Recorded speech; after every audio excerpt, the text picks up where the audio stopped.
is important for us to understand the context within which we are operating. I am not an investigator.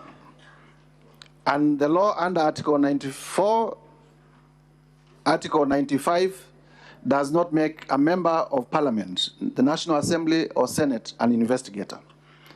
What I'm required to do is to establish a prima facie case, to establish that what is happening is outside the requirements of the law. And having been in this country and with a lot of enthusiasm in matters governance, I also know that this Senate has an opportunity to consider the impeachment of the late Ndiritu Gachagua. And in that impeachment, because this is a house of record, you will realize that most of the companies that I've listed were also complained about by the County Assembly of Nyeri during the impeachment of Governor Ndiritu Gachagua.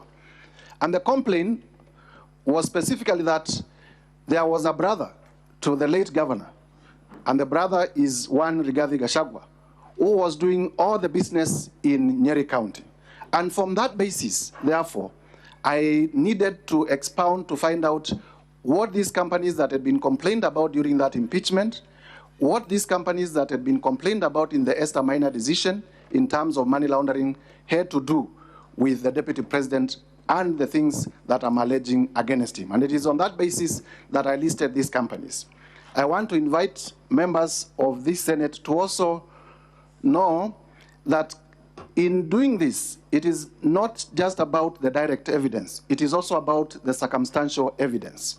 It's also about the circumstances that led to where we are. That there are companies that were complained about doing business in Nyeri County. It came to this Senate. That the same companies were complained about doing money laundering, and a decision of the High Court by Justice Maina has been tabled before you.